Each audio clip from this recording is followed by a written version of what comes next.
ভোটের মাধ্যমে এটা বন্ধ হবে ইনশাআল্লাহ ইনশাআল্লাহ। তাদের নেতা এখন নানা রকম কথা বলে, হাসি পায়, দেশবাসী অবাক হয়ে যায়। একটি বড় দলের নেতা কি কথা বলে, হাস্যকর যে সমস্ত কথাগুলো সাধারণ মানুষ বোঝে, সেই সমস্ত মিথ্যা বয়ান দিয়ে সে বক্তৃতা করার চেষ্টা করে। আর কোনো কথা নাই, বক্তব্য নাই, দেশ গড়ার কোনো ইঙ্গিত নাই। বাংলাদেশ জামাত ইসলামের আমির 2 দিন আগে তিনি ম্যানিফেস্টো দিয়েছেন। সেই ম্যানিফেস্টোতে দেওয়া হয়েছে যে 5 বছরের শিশুদের সকল ধরনের চিকিৎসা এবং সব ধরনের স্বাস্থ্যসেবা নিশ্চিত করা হবে বিনামূল্যে। আর 60 বছরের উপরে সকল ধরনের বৃদ্ধদের জন্য তাদের সব ধরনের সুযোগ সুবিধা এবং চিকিৎসা নিশ্চিত করা হবে। বলা হয়েছে প্রত্যেক ছাত্রী তারা যদি উচ্চ পর্যায়ে শিক্ষা গ্রহণ করতে চায়, তাদের শিক্ষা এবং তাদের যাবতীয় নিরাপত্তার নিশ্চয়তা দেওয়া হবে। ডাক্তার শফিকুর রহমান নিজে ডাক্তার, তার পরিবারে 5 জন ডাক্তার আছেন, তার স্ত্রী ডাক্তার, তার মেয়েরা ডাক্তার, তার জামাইগণ ডাক্তার, ছেলে ডাক্তার। বাংলাদেশে এইরকম নেতা যিনি পর্দার ভিতরে থেকেও তার সন্তানদেরকে এবং তার পরিবার দেশ সেবায় কল্যাণের ভূমিকা রাখছে, তার বিরুদ্ধে মিথ্যা বয়ান এনে বড় একটি দলের নেতা তিনি যে সমস্ত কথা বলেন, দেশবাসী লজ্জা পায়, লজ্জা পায়। আপনারা কি লজ্জা পান না? সত্যি সত্যি আল্লাহ রাব্বুল আলামিন তাদেরকে বুঝ দেন। ভাই এবং বন্ধুরা, নতুন বাংলাদেশ গড়ার জন্য আগামীতে বাংলাদেশের প্রত্যেকটা জেলা সদর একটি উন্নত ব্যবস্থা হবে। প্রত্যেকটা উপজেলা সদর সব ধরনের শিক্ষা, স্বাস্থ্য এবং মানব সেবা, নাগরিক সেবা সব ধরনের পাবে। বিচ্ছিন্ন মেহেন্দিগঞ্জের থেকে বঞ্চিত হবে না, হিজলা বঞ্চিত হবে না। রক্ত দেওয়া এই অভ্যুত্থানের মধ্য দিয়ে নতুন যেই বাংলাদেশ গঠিত হবে, সেই বাংলাদেশ আর পিছনে ফিরে যাবে না ইনশাআল্লাহ। ডাক্তার শফিকুর রহমানের নেতৃত্বে, হিজলায় আব্দুল জব্বারের নেতৃত্বে এই এলাকায় আবারও জাগরণ তৈরি হবে ইনশাআল্লাহ। আপনারা সেই জাগরণে সাহসের সাথে ভূমিকা রাখতে প্রস্তুত আছেন? ভয় যারা দেখাতে পারবে চায়, তাদের চোখে চোখে রেখে ভোট কেন্দ্রে উপস্থিত হয়ে ভোট দেবেন কোন মার্কায়? কোন মার্কায়? আরেকটি ভোট হচ্ছে হা ভোট। হা ভোটে দিয়ে আসতে হবে ইনশাআল্লাহ। বাংলাদেশের সংস্কার হবে, কল্যাণ হবে এই হা ভোটের মধ্য দিয়ে। আল্লাহ রাব্বুল আলামিন আমাদের নতুন বাংলাদেশের প্রত্যয় নিয়ে আমরা আগামীতে অগ্রসর হব। আমাদের নতুন বাংলাদেশ গড়ে তুলব। বাংলাদেশে আগামী দিনে সেই দাঁড়িপাল্লার ভোটের মধ্য দিয়ে মানবিক বাংলাদেশ তৈরি হবে, ন্যায় ইনসাফের বাংলাদেশ তৈরি হবে, কল্যাণের বাংলাদেশ তৈরি হবে ইনশাআল্লাহ ইনশাআল্লাহ ইনশাআল্লাহ। আল্লাহ রাব্বুল আলামিন সকলকে আর কয়েকটা দিন দৃঢ়তার সাথে ভূমিকা রেখে সকলকে ভোট কেন্দ্রে নিয়ে হাজির হওয়ার জন্য প্রস্তুতি নিয়ে আজকের পর থেকে অব্যাহতভাবে নির্ঘুম নিরলস কাজ করে যাওয়ার চেষ্টা চালাতে হবে। পারবেন না ইনশাআল্লাহ? পারবেন? সকলকে ধন্যবাদ। আসসালামু আলাইকুম ওয়া রাহমাতুল্লাহ। সম্মানিত উপস্থিতি, আজকের এই সমাবেশে আমাদের মোহতারাম আমিরে জামাত 11টায় বক্তব্য রাখার কথা ছিল। আপনারা জানেন শুধু মেহেন্দিগঞ্জে 11টা নদী দ্বারা বিচ্ছিন্ন। হিজলা এবং কাজিরহাট পুরো এলাকাটাই নদী দ্বারা বিচ্ছিন্ন থাকার কারণে এখনো কয়েকশো লঞ্চ ট্রলার নদীতে আছেন যারা আসতেছেন। এ পর্যায়ে আজকের এই সমাবেশে আমাদের আমিরে জামাতের আজকের মধ্যেই আরো 5টি গুরুত্বপূর্ণ জনসভায় বক্তব্য দেবেন। ব্যস্ততায় থাকার কারণে এখনই আজকের এই সমাবেশে প্রধান আজকের বক্তব্য রাখবেন বিশ্ব ইসলামী আন্দোলনের অন্যতম নেতা, নতুন বাংলাদেশ গড়ার অন্যতম কারিগর, ৩৬ জুলাই বিপ্লবের অন্যতম কারিগর, আগামী দিনের ইনসাফপূর্ণ বাংলাদেশ গড়ার অন্যতম কারিগর, শহীদ কাফেলা বাংলাদেশ জামাত ইসলামীর সম্মানিত আমির জামাত জনাব ডক্টর শফিকুর রহমান। বক্তব্য রাখবেন জনাব ডক্টর শফিকুর রহমান।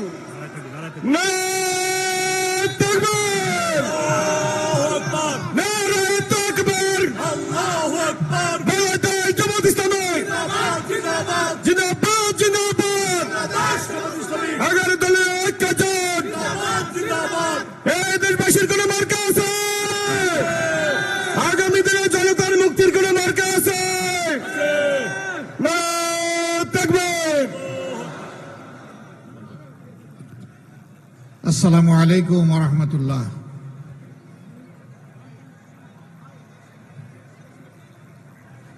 আসসালামু আলাইকুম ওয়া রাহমাতুল্লাহ। প্রিয় হিজলা মেন্দিগঞ্জবাসী, আপনারা কেমন আছেন? ভালো আছেন? আলহামদুলিল্লাহ, আলহামদুলিল্লাহ রাব্বিল আলামিন, ওয়াসসালাতু ওয়াসসালামু আলা রাসূলিহিল কারীম ওয়া আলা আলিহি ওয়া সাহবিহি ওয়া আহলি বাইতি আজমাইন। বাংলাদেশ জামাত ইসলামী হিজলা মেন্দিগঞ্জ আসনের উদ্যোগে আয়োজিত আজকের এই নির্বাচনী জনসভার সম্মানিত সভাপতি, সভামঞ্চে বসা বাংলাদেশ জামাত ইসলামী সহ 11 দলের শরিক, কেন্দ্রীয় এবং স্থানীয় নেতৃবৃন্দ, শহীদ পরিবারের গর্বিত সদস্যবৃন্দ, জুলাই যোদ্ধাবৃন্দ, এই আসনের সম্মানিত ভাই ও বোনেরা, সাংবাদিক বন্ধুগণ, শৃঙ্খলার দায়িত্বে নিয়োজিত রাষ্ট্রের বিভিন্ন বাহিনীর সম্মানিত সদস্যবৃন্দ, আল্লাহ তাআলার শুকরিয়া আদায় করছি বাংলাদেশের মূল ভূখণ্ড থেকে বিচ্ছিন্ন এ যেন আরেক বাংলাদেশ, সেই মেন্দিগঞ্জে আল্লাহ তাআলা আমার জীবনের প্রথম এখানে আমাকে হাজির হওয়ার তৌফিক দিয়েছেন, আলহামদুলিল্লাহ। আজকের এই আশাটা আমরা সবাই জানি, আসন্ন নির্বাচনকে সামনে রেখে আগামী 12ই ফেব্রুয়ারি আর 4টা দিন আমাদের হাতে মূলত আছে। প্রচার প্রচারণার জন্য আছে 3 দিন। এই সময়ের ভিতরে 2 দিন আছে মাঝখানে প্রস্তুতি পর্ব। এই সময়ের ভিতরেই বাংলাদেশের জনগণ তারা তাদের সিদ্ধান্ত নিবেন যে আগামীর বাংলাদেশটা কেমন হবে। 1947 সালে এই ভূখণ্ডটি প্রথম পাকিস্তানের অন্তর্ভুক্ত হয়। 23 বছর পূর্ব পাকিস্তান ছিল অখণ্ড পাকিস্তানের অংশ।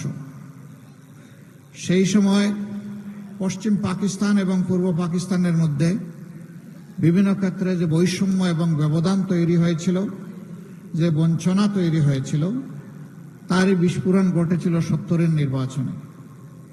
70-এর নির্বাচন হওয়ার পরে স্বাভাবিকভাবে ক্ষমতা হস্তান্তর না হওয়ার কারণে একটা যুদ্ধ অনিবার্য হয়ে ওঠে, যেটা বাংলাদেশের মুক্তিযুদ্ধ।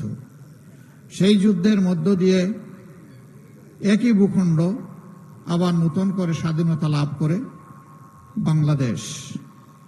এই বাংলাদেশের জনগণকে বলা হয়েছিল, যদি আমরা নিজেদেরকে শাসন করার সুযোগ পাই, তাহলে আমরা এই দেশকে ইবনে বতুতা যে দেশ এসে দেখে গেছে সেই দেশে পরিণত করব। অর্থাৎ দেশটি হবে সুজলা সুফলা শস্য শ্যামলা, চতুর্দিকে মানুষ শান্তিতে বসবাস করবে, নিরাপত্তা এখানে শতভাগ নিশ্চিত হবে, মানুষ কাজ পাবে, উন্নয়নের অংশীদার হবে, সমাজের সব ক্ষেত্রে ইনসাফ প্রতিষ্ঠিত হবে, আর কোনো বৈষম্য থাকবে না। কিন্তু না, বাংলাদেশ হওয়ার পর 4.25 বছরের মতো আওয়ামী লীগ সুযোগ পেয়েছিল দেশটা শাসন করার, কি করেছে কি করে নাই, তখন যারা বিবেকবান ছিলেন, যারা জীবন্ত সাক্ষী ছিলেন, এখন যারা বেঁচে আছেন তারা এটা ভালো করেই জানেন। তারা দেশটাকে কার্যত একটি গুরুস্থানে পরিণত করেছিল।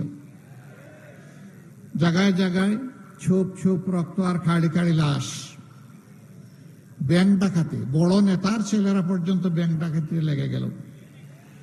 মা বোনরা ইজ্জত নিয়ে ঘর থেকে বের হয়ে আবার ফিরতে পারবে তার কোনো নিশ্চয়তা ছিল না। রিলিফ আসলো বিপন্ন বাংলাদেশের অসহায় মানুষের জন্য, সেই রিলিফ বাংলাদেশ পর্যন্ত পৌঁছতে পারল না, তার আগেই বিক্রি হয়ে গেল। ৭৪-এর দুর্ভিক্ষে লক্ষ লক্ষ মানুষ মারা গেল, তাদের দাফন করার মতো সরকারের কোনো সময় ছিল না। জনগণ যেভাবে পেরেছে সেই বেওয়ারিশ লাশদেরকে দাফন করেছে। ঢাকা আঞ্জুমানে মুফিদুল ইসলাম এই দায়িত্ব পালন করেছে। শুধু মুফিদুল ইসলামই কয়েক হাজার নয়, লক্ষ লাশ তারা দাফন করেছে। এমন একটি বাংলাদেশ তখন আমরা পেয়েছিলাম। আমরা ধারণা করি শেখ মুজিবুর রহমান সাহেব তার সমস্ত যোগ্যতা আন্তরিকতা দিয়ে চেষ্টা করেছেন, কিন্তু ৭১ দিনই বাংলাদেশ চালাতে পারবেন না। তার প্রয়োজন হবে তার সহযোগীদের সহযোগিতা। সেই সহযোগিতা তিনি পান নাই। আক্ষেপ করে অনেক কথাই তিনি বলে গেছেন, আমি এগুলো এখন বলতে চাই না। এরপরের পর্ব শুরু হলো। ৩ বার সংক্ষিপ্ত ক্ষমতার হাত বদল হয়ে জিয়াউর রহমান সাহেব আসলেন, তিনি দেশ চালালেন, তাকেও নির্মমভাবে দুনিয়া থেকে বিদায় নিতে হলো। যেভাবে শেখ মুজিব সাহেব নিলেন সপরিবারে, ব্যতিক্রম শুধু এতটা যে তার পরিবারের অন্যান্য সদস্যদের কোনো ক্ষতি সাধন না করে তাকে খুন করা হলো। তিনি দুনিয়া থেকে বিদায় নিলেন, আবার বাংলাদেশ অস্থির হয়ে উঠল। কিছুদিন এইরকম চললো। সত্তার সাহেব আসলেন, সামাল দিতে পারলেন না। তার হাত থেকে দায়িত্ব ফসকে অন্যের হাতে চলে গেল এবং সেটা আইনসঙ্গত জায়গায় যায়নি, অন্য জায়গায় চলে গেল। ৯ বছর তিনি শাসন করেছেন। তিনিও যা দিয়েছেন দেশবাসী তার সাক্ষী। তবে সেই সময় দুটা জিনিস খুব মারাত্মক আকার ধারণ করেছিল। একটা হচ্ছে তিনি নির্বাচনের জান কবজ করেছিলেন। তখনকার একটা স্লোগান ছিল 10টা হুন্ডা 20টা গুন্ডা, নির্বাচন ঠান্ডা। দুর্নীতিকে তিনি বাজারজাত করেছিলেন, জাতীয়করণ করেছিলেন। সেই যে দুর্নীতির মহা উৎসব, জাতীয় সত্তা ফিরে পেল, তা আর থামল না। এখন পর্যন্ত এটা চলছে। উৎপাত সকল যুগেই ছিল, কিন্তু 15.5 বছরটা ছিল খুবই খারাপ সময় বাংলাদেশের জন্য। এই সময় বাংলাদেশের ব্যাংক, বিমা সেক্টর, কর্পোরেশন, শেয়ার মার্কেট লুট হয়েছে। মেগা প্রজেক্টের নামে জনগণের টাকা লুট হয়েছে। শুধু বাংলাদেশ ব্যাংকের বৈধ হিসাব মতে বিদেশে 15.5 বছরে তৎকালীন সরকারের লোকেরা পাচার করেছে 28 লক্ষ কোটি টাকা, যেটা বাংলাদেশের রাষ্ট্রীয় বাজেটের 4টা বাজেটের সমান। কত টাকা বিদেশে পাচার হয়েছে চিন্তা করেন। আর পাচার করতে পারে নাই সেই টাকা মাটির নিচে কলসিতে বিছানায় কত যে আছে আল্লাহই ভালো জানে। বাংলাদেশ জামাতে ইসলামী এই দেশের বুকে যদি বিবেক দিয়ে চিন্তা করা হয় তাহলে সবচেয়ে বড় মজলুম দল। যেই দলের এক এক করে 11 জন নেতাকে ঠান্ডা মাথায় খুন করা হয়েছে জুডিশিয়াল কিলিং এর মাধ্যমে। এটা বিচারিক হত্যাকাণ্ড। একজন যিনি বেঁচে ছিলেন এটিএম আজহারুল ইসলাম সাহেব, 5 আগস্টের পরে বর্তমানে কোনো দলের সরকার নাই, এখন একটা দল নিরপেক্ষ সরকার দেশ চালাচ্ছে। এই সময় আদালত যার ফাঁসির আদেশ দেওয়া হয়েছিল তাকে মুক্তই শুধু ঘোষণা করা হয় নাই, আদালত বলেছে তার বিরুদ্ধে যে সমস্ত সাক্ষী আনা হয়েছে একটাও বিশ্বাসযোগ্য সাক্ষী নাই। যে অভিযোগ আনা হয়েছে তার কোনো প্রমাণ দিতে সক্ষম হয় নাই রাষ্ট্রপক্ষ। সেই অবস্থায় তাকে ফাঁসি দেওয়া হয়েছিল। তাহলে বুঝুন বাকি যাদেরকে ফাঁসি দেওয়া হয়েছে অথবা জেলে রেখে যাদেরকে মৃত্যুর দিকে ঠেলে দেওয়া হয়েছে তাদের সাথে কি আচরণটা করা হয়েছে। এই বৃহত্তর বরিশালের অহংকার, সারা বাংলাদেশের অহংকার, সারা বিশ্বব্যাপী মানুষ যাকে ভালোবাসে, বিশ্ববিখ্যাত মুফাসসির কুরআন আল্লামা দেলোয়ার হোসেন সাঈদীকে নির্মমভাবে হত্যা করা হয়েছে। প্রত্যেকটি হত্যাকাণ্ড এইরূপই ছিল। আমাদের হাজার কর্মীকে আমরা হারিয়েছি, তাদেরকে বিচারের মুখোমুখি পর্যন্ত করা হয়নি। এক্সট্রা জুডিশিয়াল কিলিং, বিচার বহির্ভূত ভাবে তাদেরকে হত্যা করা হয়েছে। 5,000 সহকর্মী জীবনের তরে পঙ্গু হয়ে গেছে। কার 2 চোখ নাই, কার 1 চোখ নাই, কার হাত নাই, কার পাও নাই, কেউ মেরুদণ্ড আঘাত পেয়ে এখন প্যারালাইজড হয়ে বিছনায় পড়ে আছে। আমাদের অফিসগুলো 13.5 বছরে একটানা বন্ধ করে রাখা হয়েছিল। আমাদেরকে খুলতে দেওয়া হয়নি, 1 মিনিটের জন্য অফিসে যেতে পারিনি, কোনো অফিসে না। আমাদের কেন্দ্রীয় অফিস থেকে শুরু করে শাখা অফিস সবগুলার একই অবস্থা। আমাদের নিবন্ধন বাতিল করে দেওয়া হলো অন্যায়ভাবে, প্রতীক কেড়ে নেওয়া হলো। শেষ পর্যন্ত দিশাহারা হয়ে আমাদের সংগঠনটাকেই নিষিদ্ধ করে দিল। শুধু আমরা না, ইসলামী ছাত্র শিবির সহ যত সংগঠন আমাদেরকে ভালোবাসে সবগুলা নিষিদ্ধ। এ ঘটনা ঘটেছে 24-এর 1 আগস্ট। 5 আগস্ট স্বৈরাচারী সরকার বিদায় নিয়েছে। সম্মানিত ভাই ও বন্ধুগণ, এরপরে দেখেন একমাত্র দল যাদের নেতৃবৃন্দের ঘর বাড়ি বোলডোজার দিয়ে ভেঙে ছাই করে ফেলা হয়েছিল, হাজার হাজার কর্মীকে চাকরি থেকে বরখাস্ত করা হয়েছিল, সাসপেন্ড করা হয়েছিল, লক্ষ লক্ষ সহকর্মীর বিরুদ্ধে মামলা দিয়ে কার্যত গোটা বাংলাদেশকেই জেলে পরিণত করা হয়েছিল। এত কষ্ট বুকে চেপে যে দলটি চলছিল, সেই দলটিও জনগণের কষ্টে কখনো চুপ থাকেনি, ঘুমিয়ে পড়েনি। এই 15.5 বছর যেখানেই মানুষের দুঃখ দুর্দশা, বন্যা, খরা, ঘূর্ণিঝড়, জলোচ্ছ্বাস এবং আনন্যাচারাল ডেথ যত জায়গায় হয়েছে, সবার আগে যে সংগঠন দৌড়ে গিয়ে দাঁড়িয়েছে, এমনকি সরকারের আগে, তার নাম বাংলাদেশ জামাত ইসলাম। এই বরিশালের মানুষও সাক্ষী। 22 সালে বন্যার সময় সারা বাংলাদেশ আক্রান্ত হয়েছে, আপনারাও আক্রান্ত হয়েছে। আমাদের সামর্থ্য, সীমিত সামর্থ্য অনুযায়ী আমরা আপনাদের পাশে এসে দাঁড়ানোর চেষ্টা করেছি। কোনো জায়গায় আমরা চোখ বন্ধ করে থাকিনি। আমাদের হাতে হোটেল সম্পদ ছিল না, কিন্তু আমাদের বুকের ভিতরে সারা বাংলাদেশ ছিল। আমরা হৃদয় দিয়ে বাংলাদেশকে অনুভব করতাম। আমরা যখন যেতাম, বিভিন্ন জায়গায় লোকেরা বলতো, এত কষ্টের মধ্যে আপনারা আছেন, আবার সেই আপনারাই আসলেন সবার আগে। অনেক লোক কেঁদেও দিত। আমরা গিয়ে বলতাম যে দেখেন, কোনো দয়া দাক্ষিণ্য করার জন্য এখানে আসেনি, এটি মানুষ হিসাবে আমাদের নৈতিক দায়িত্ব। আমরা আমাদের নৈতিক দায়িত্ব পালন করতে এসেছি। আমরা কোনোদিন বলতাম না আমরা রিলিফ নিয়ে এসেছি। আমরা বলতাম আপনাদের জন্য সামান্য উপহার সামগ্রী নিয়ে এসেছি। আমরা এটা বলতাম না যে আপনাদের দুঃখ দুর্দশা সব দূর করতে পারবো। আমরা বলতাম যে আমরা আপনাদের পরিবারের সদস্য হয়ে আপনাদের দুঃখের অংশীদার হতে এসেছি। আমরা এই চেষ্টা করেছি। সেই সংগঠন 5 তারিখ যখন আল্লাহ তাআলা একটা পরিবর্তন দিলেন, সবার আগে আমরাই ঘোষণা করলাম, দলের পক্ষ থেকে আমরা কারো বিরুদ্ধে কোনো প্রতিশোধ নেব না। আমরা আমাদের সহকর্মীদেরকে বললাম, হ্যাঁ, শহীদ পরিবার এবং ক্ষতিগ্রস্ত মানুষগুলো তাদের ন্যায্য বিচার চাওয়ার এবং পাওয়ার অধিকার আছে। আপনারা যদি বিচার প্রার্থী হন, আমরা আপনাদেরকে সর্বাত্মকভাবে সহযোগিতা করব। কিন্তু সাবধান, মামলা রুজু করতে গিয়ে একজন নিরপরাধ মানুষের নাম মামলায় অন্তর্ভুক্ত করা যাবে না। শতভাগ নিশ্চিত না হয়ে একটা মানুষের নাম লেখা যাবে না। সারা বাংলাদেশে আমরা হাজার হাজার মামলা করি নাই। এত মামলা করলে কিয়ামত এসে যাবে, কিন্তু বিচার শেষ হবে না। আমাদের মামলায় আপনারা শুনে অবাক হবেন, 8টা মামলা আছে দেশে, আসামি মাত্র 1 জন করে। আমরা দ্বিতীয় লোক খুঁজে পাই নাই, তার নাম সেখানে লিখবো কেন? কিন্তু এখানেই আমরা দেখলাম আশ্চর্য হয়ে, কেউ কেউ মামলা করেছেন 800-900 আসামি, তারপরে আবার অজ্ঞাত আছে। এবং এই মামলা করে অনেকে বাণিজ্য করছে।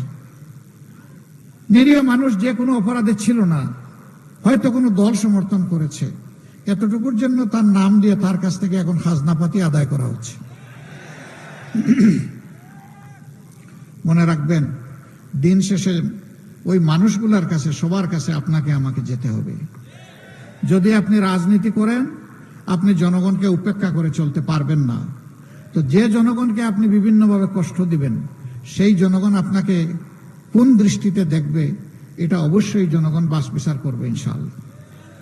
প্রিয় ভাইয়েরা, আমরা তো আর্থিকভাবে সবচেয়ে বেশি ক্ষতিগ্রস্ত হয়েছি, কিন্তু চাঁদাবাজি করা যেহেতু হারাম, আমাদের একটা লোকও কোথাও কোনো চাঁদাবাজি করে নাই।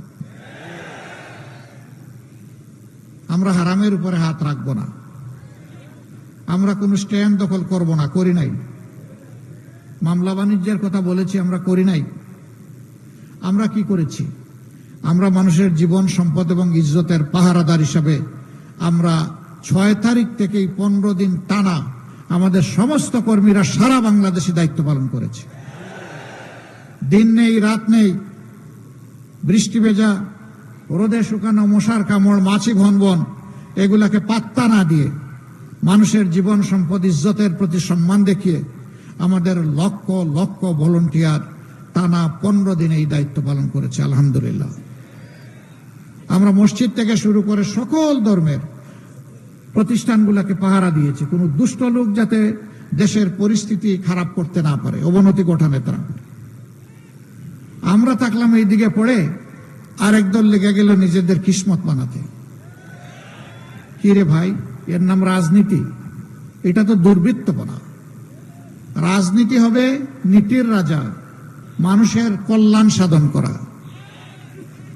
মানুষের কোনো অকল্যাণ রাজনীতি হতে পারে না।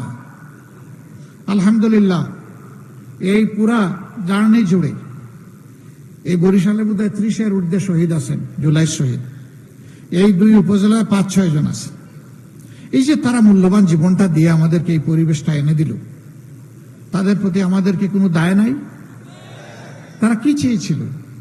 তারা চেয়েছিল একটা পরিচ্ছন্ন বাংলাদেশ, দুর্নীতিমুক্ত বাংলাদেশ, বৈষম্য মুক্ত বাংলাদেশ, মানবিক বাংলাদেশ, যেই বাংলাদেশের সমস্ত মানুষ কাজ করে খাবে, কারো দয়ার দানে নয়, মর্যাদার সাথে বসবাস করবে।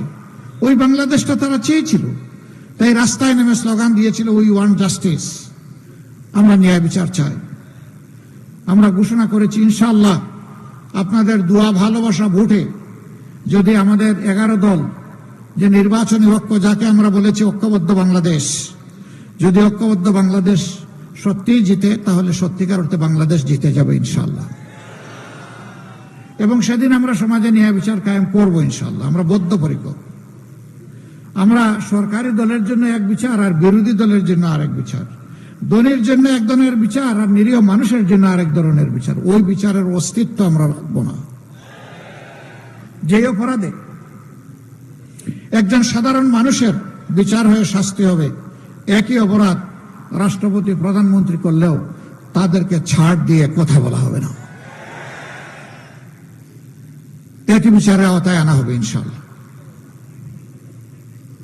দুর্নীতির জড় আমরা কেটে দিতে চাই।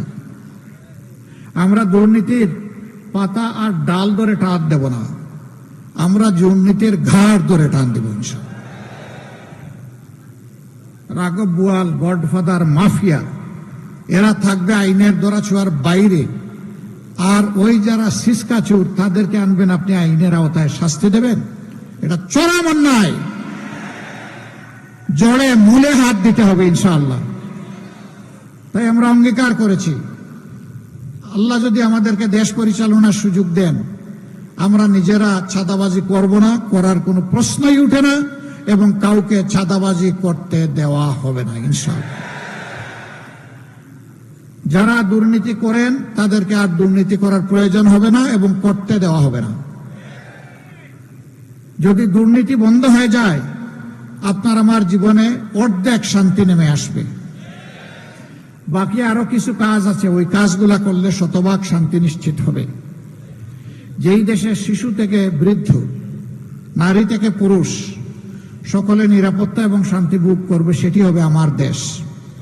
এখন যে দেশে আমার মায়ের কোনো ইজ্জতের গ্যারান্টি নাই, শিশুর জীবনের গ্যারান্টি নাই, ছাত্রছাত্রীদের জন্য নিরাপদ কোনো ক্যাম্পাস আমরা দিতে পারি নাই, যুবকদের হাতে কাজ দিতে পারি নাই, এ বাংলাদেশ আপনার আমার হতে পারে না। ওই বাংলাদেশ আমাদের হবে যেই বাংলাদেশের সমাধান আমরা দিতে পারবো ইনশাআল্লাহ। এখানকার অনেকগুলা সমস্যা, নদী ভাঙ্গন, অনেকেই একদম সব হারা হয়ে নিজের ভিটামাটি তো ছাড়েই নিজের বাসস্থান বাপদাদার এলাকা ছেড়ে চলে যেতে বাধ্য হয়। কেন? স্বাধীনতার 54 বছর নদী তো আল্লাহর নিয়ামত, সেই নদী থেকে তো আমাদের বেনিফিট নেওয়ার কথা, আমরা নিতে পারছি না। নদীগুলো এখন ভরাট হয়ে গিয়ে মরুভূমি অথবা কঙ্কালে পরিণত হয়েছে। পাহাড়গুলো যেহেতু ওর নাব্যতা নাই, গভীরতা নাই, সামান্য পানি নেমে আসলেই দুই পাহাড় ভেঙে চুরমার করে সবকিছুকে তছনছ করে দেয়। নদী শাসন নয়, নদী সংস্কার লাগবে আমাদের। নদীকে আপন করে নিতে হবে। নদী বাঁচলে বাংলাদেশও বাঁচবে ইনশাআল্লাহ। নদীকে হত্যা করার কুফল আমরা ভোগ করছি। উন্নয়নের অনেক গুরুত্বপূর্ণ দিক থাকবে, অগ্রাধিকারের মধ্যে একটা বড় অগ্রাধিকার হবে নদী সংস্কার করা। নদী এখন দুঃখ, সেই নদীকে ইনশাআল্লাহ পরিণত করতে হবে সম্পদে। এটা সম্ভব যদি দুর্নীতিমুক্ত হয়। বলবেন এত টাকা কই পাবে? টাকা আছে, আমাদের টাকা জমা আছে, শুধু আনতে পারলেই হয়। ওই যে 28 লক্ষ কোটি টাকা দেশ থেকে লুণ্ঠন করে বিদেশে নেওয়া হয়েছে, এটা আনতে হলে এই প্রক্রিয়ার সাথে যে দল এবং ব্যক্তিরা জড়িত নয় সেই দলই পারবে, অন্য কোনো দল পারবে না। যারা নিজেরাই লুণ্ঠনের সাথে, পাচারের সাথে জড়িত, এরা জীবনেও এই টাকা ফেরত আনতে চাইবে না, বরঞ্চ আরো বাংলাদেশকে লুটে পুটে খাইতে চাইবে। আমরা আপনাদেরকে কথা দিচ্ছি, আল্লাহ সুযোগ দিলে ইনশাআল্লাহ ওদের মুখ দিয়ে পেটের ভিতরে হাত ঢুকাইয়ে সব বের করে আনা হবে ইনশাআল্লাহ। ওদেরকেও আনা হবে এবং আইনের শাস্তির মুখোমুখি করা হবে। কারণ এরা রাষ্ট্রের দুশ্মন, জনগণের টাকা চুরি করেছে। এটা তাদের বাবার টাকা নয়। বাবার টাকা হলে চুরি করে দেশ থেকে পালানোর দরকার পড়ে না। 18 কোটি মানুষের টাকা, আজকে জন্ম নেওয়া শিশুর টাকা, রাস্তার ধারে ধারে হাত পেতে যে আমার ভাই এবং বোন ভিক্ষা করে তারও টাকা। এই সব টাকা ফেরত আনতে হবে ইনশাআল্লাহ। আমরা জানি না কতটুকু পারবো, কিন্তু কথা দিচ্ছি আমরা চূড়ান্ত লড়াই করবো ফেরত আনার জন্য। আর নতুন করে কোনো চোর জন্ম দেব না, লুটেরা জন্ম দেব না। বাংলাদেশের ব্যাংকগুলা ফুকলা হয়ে ব্রেকডাউন হয়ে আজকে থরথর করে কাঁপছে, অস্তিত্ব টিকিয়ে রাখার লড়াই করছে। আগামীর অর্থনৈতিক চ্যালেঞ্জ হবে বড় চ্যালেঞ্জ। আমরা মনে করি এটা কঠিন হলেও এটা ইনশাআল্লাহ অর্জনযোগ্য, এটা অর্জন করা যাবে ইনশাআল্লাহ। সব জায়গায় সৎ দক্ষ মানুষেরা যখন আন্তরিকভাবে কাজ শুরু করে দেবেন, বাকিরা বার্তা পেয়ে যাবে। অনেকেই দেখবেন নিজে নিজে তওবা করে সোজা হয়ে যাবে। আর যারা সোজা হবেন না তাদেরকে আমরা সংশোধন করার চেষ্টা করব। সংশোধনের সুযোগ যারা নেবেন না তাদেরকে অবশ্যই আইনের মুখোমুখি করা হবে। সম্মানিত ভাইরা, যেখানে যাই সবারই দেখে হাহাকার। সেনাবাহিনীর এক ধরনের দাবি, আধা সামরিক বাহিনীর এক ধরনের দাবি, রাষ্ট্রীয় অন্যান্য শৃঙ্খলা বাহিনীতে যারা আছেন তাদের এক ধরনের দাবি, সিভিল জগতে যারা কাজ করেন তাদের আরেক ধরনের দাবি, শিক্ষায় যারা কাজ করেন তাদের আরেক ধরনের দাবি। মানে দাবি সব জায়গায়। তার মানে কি? তার মানে কোনো একটা সেকশনের মানুষ এই দেশে সন্তুষ্ট নয়, এটাই সত্য। আমাদেরকে আল্লাহ তাআলা যদি এই দেশের পরিচালনার দায়িত্ব দেন, তাহলে আমরা সবাইকে সমান অংশ এনে দেব না। যার যেটা ন্যায্য পাওনা তাই তার হাতে তুলে দেওয়া হবে ইনশাআল্লাহ। সবাইকে সমান করে দেওয়ার নাম ইনসাফ নয়।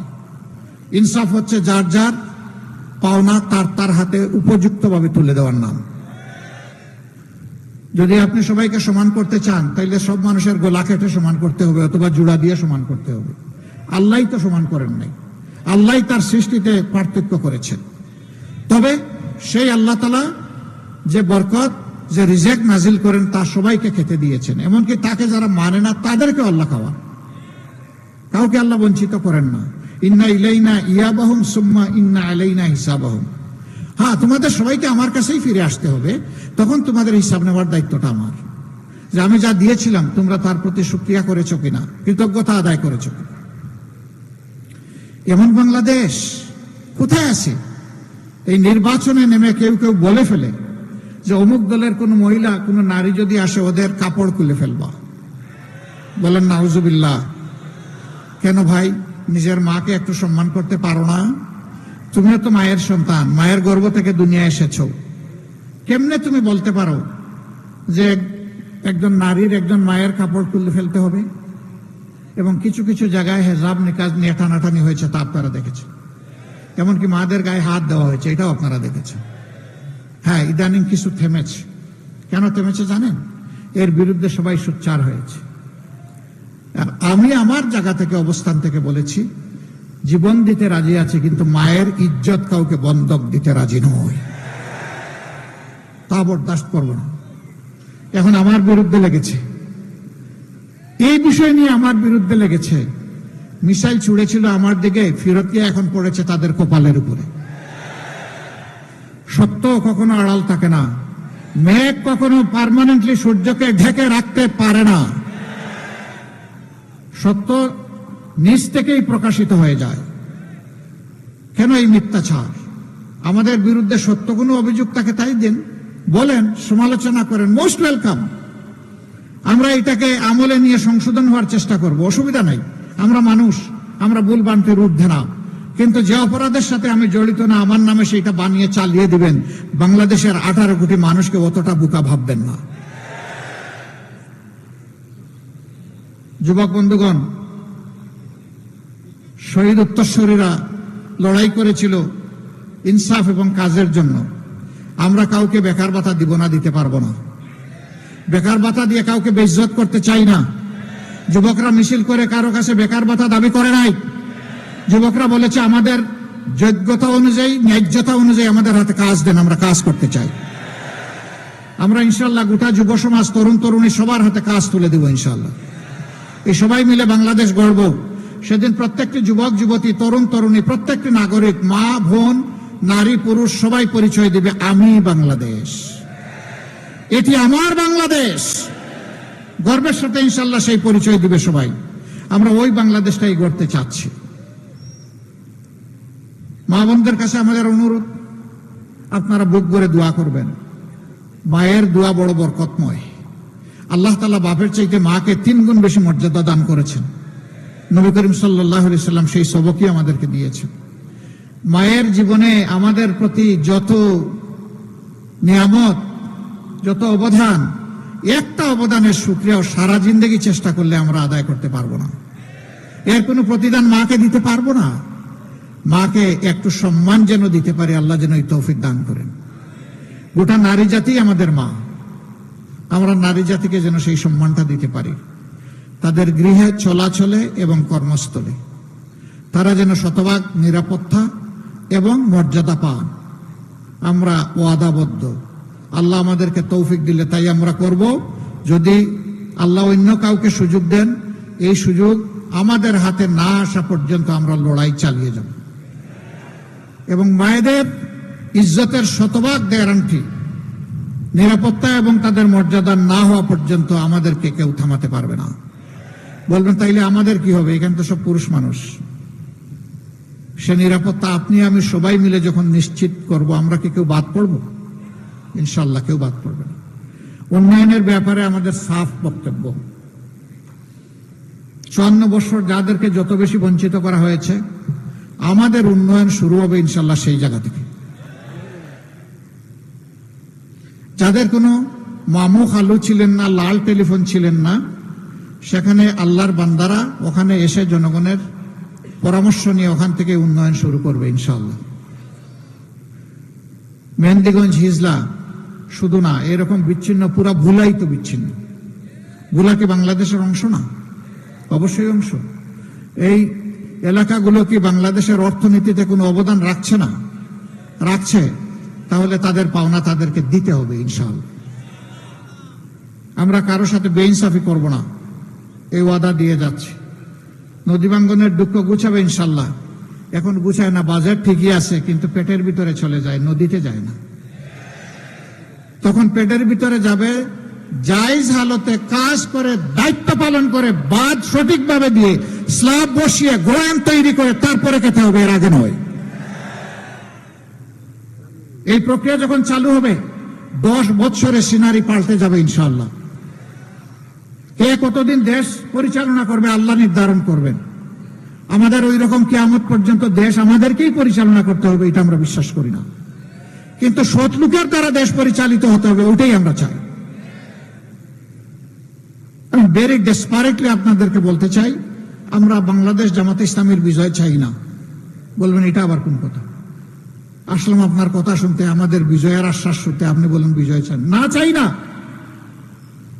আমরা 18 কোটি মানুষের বিজয় চাই। 18 কোটি মানুষের বিজয় হলে আমরা কি কেউ বাদ পড়বো? আমরা কোন দল, গোষ্ঠী, পরিবারতান্ত্রিক বিজয় আর আমরা দেখতে চাই না। শাসনও আমরা দেখতে চাই না। আমাদের দেশবাসী মুখী আছে নতুন বাংলাদেশ, নতুন ব্যবস্থাপনা দেখার জন্য। ইনশাআল্লাহ আল্লাহর দরবারে দোয়া করতে থাকুন, সেজদায় পড়ে আগামী 13 তারিখ যেন হয় নতুন বাংলাদেশের জন্ম। বলবে এই বাংলাদেশ কি এখনকার চাইতে বড় হবে না ছোট হবে? না, এই বাংলাদেশই থাকবে, কিন্তু তার চরিত্র পাল্টে যাবে ইনশাআল্লাহ। এটি হবে জনকল্যাণমূলক বাংলাদেশ। এটি কোনো দল ব্যক্তিকে সন্তুষ্ট করার জন্য হবে না, বরঞ্চ জনগণকে তাদের পাশে থেকে সেবা দেওয়ার জন্য হবে।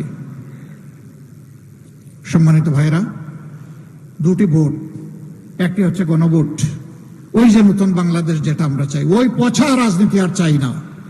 যেই রাজনীতি দাঙ্গাবাজ, মামলাবাজ, যেই রাজনীতি চাঁদাবাজ, লুণ্ঠনবাজ তৈরি করে, দুর্নীতিবাজ তৈরি করে, ওই বাংলাদেশ আর চাই না। যেই বাংলাদেশ আমাদের মায়েদের বুক খালি করে, ওই বাংলাদেশ চাই না। যেই বাংলাদেশ শিশুদেরকে এতিম বানায়, ওই বাংলাদেশ চাই না। ওই বাংলাদেশও চাই না। অন্যায়ভাবে যেই বাংলাদেশ আমার যুবতী বোনকে বিধবা বানায়, ওই বাংলাদেশ আমি চাই না।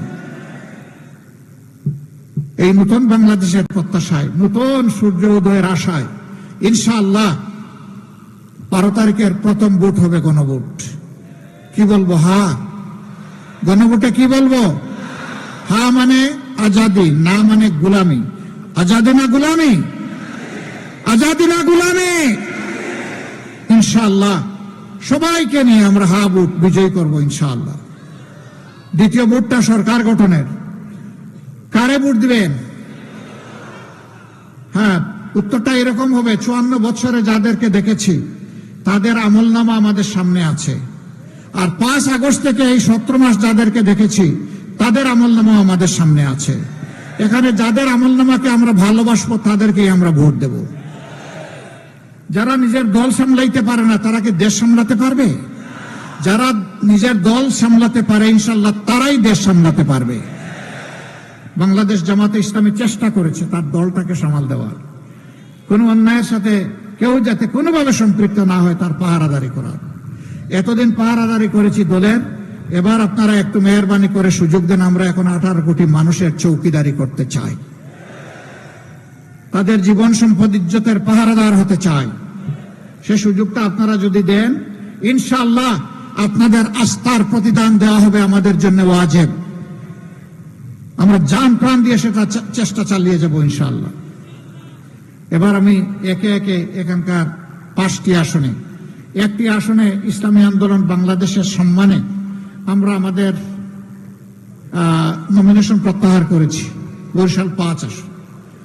এছাড়া আরো 5টা আসন আছে, সেই আসনগুলোতে এখন আমরা সংসদ সদস্য পদপ্রার্থী ভাইদের হাতে প্রতীক তুলে দেব, এই আশায় যে বরিশালবাসী এই 5টা আসনই আমাদেরকে উপহার দেবেন ইনশাআল্লাহ।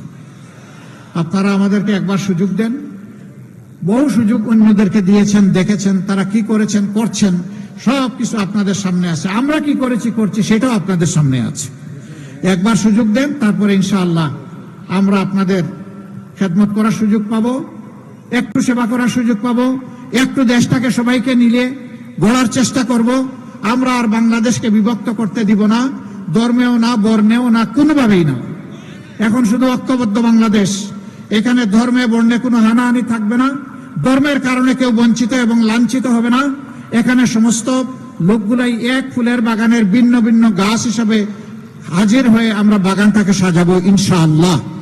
যার যার যোগ্যতা অনুযায়ী সবাই দেশ গড়ার কাজে অবদান রাখবেন।